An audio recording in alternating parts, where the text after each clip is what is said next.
नमस्कार दोस्तों, आप सभी का स्वागत है।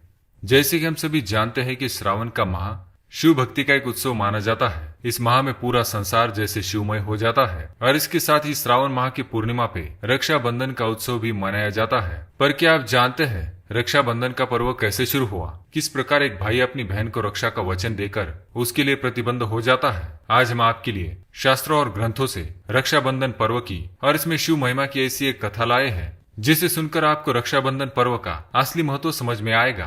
देवताओं और दानवों के बीच कितने युद्ध किए जाते थे ये तो हम सभी जानते हैं। दानव हमेशा यही कोशिश में होते थे कि कैसे देवताओं के अमृत को हासिल कर सके, उनके स्वर्ग पर कब्जा कर सके, जिनके लिए दानव कई कई वर्षों तक तपस्या में लीन रहते थे, घोर तप किया करते थे और वरदान स्वरूप ब्रह्मा, विष्णु और महेश से मनचाहा फल प्राप्त करते थे, जिसके कितने बुरे परिणाम देवताओं को सहन करने पड़े थे। राजा बलि जो राक्षस राज थे, उनका जन्म तो राक्षस कुल में हुआ था, परंतु उनका वर्तन बाकी राक्षसों जैसा नहीं था, क्योंकि महाराज बलि भक्त प्रहलाद के पौत्र थे। विष्णु भक्त होने के साथ ही वो देवादिदेव महादेव के भी परम भक्त थे।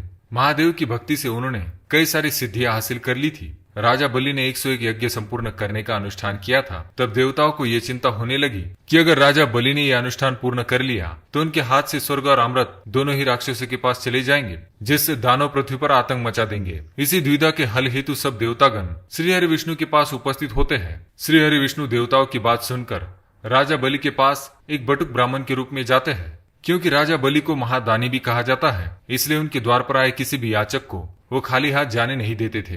जब भगवान विष्णु वामन अवतार में एक याचक के रूप में राजा बलि के पास आते हैं तो राजा बलि उनसे कुछ मांगने को कहते हैं, जिस पर भगवान वामन उन्हें 3 पग भूमि मांगते हैं। राजा बलि ने वचनबद्ध होकर उस बटुक ब्राह्मण को 3 पग भूमि देने का वचन दिया।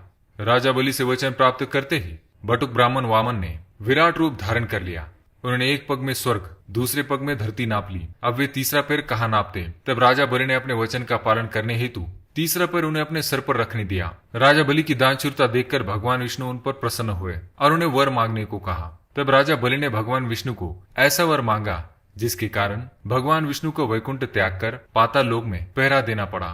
उधर श्री हरि विष्णु से वियोग में माता लक्ष्मी को सहन नहीं हो रहा था। माता लक्ष्मी इनके निवारण हेतु भगवान शिव जी के पास आती है। शिव जी माता लक्ष्मी से कहते हैं कि राजा बलि वचनबद्ध पुरुष है, अगर माता लक्ष्मी राजा को किसी बंधन में बांध ले तो वे श्रीहरि को वापस वैकुंठ ला सकती है। शिव जी ने माता लक्ष्मी की सहायता हेतु अपने नाग वासुकी को उनके साथ जाने का आदेश दिया।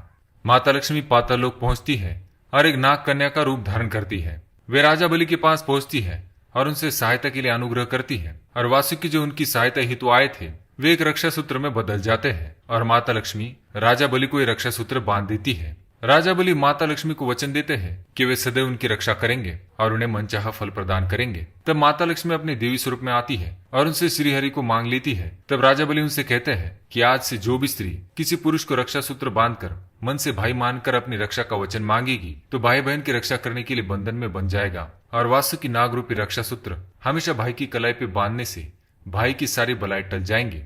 तब से श्रावण माह की पूर्णिमा को हर बहन अपने भाई को नाग रूपी मजबूत रक्षा सूत्र उसकी कलाई पे बांधती है और भाई उस रक्षा के बंधन में बन जाता है। इसलिए इसे रक्षाबंधन का पर्व कहा जाता है। उम्मीद है आपको ये कथा और इसकी महिमा पसंद आई होगी। ऐसी पौराणिक कथा और तथ्यों को जानने के लिए हमारे चैनल को सब्सक्राइब जरूर करें। धन्यवाद।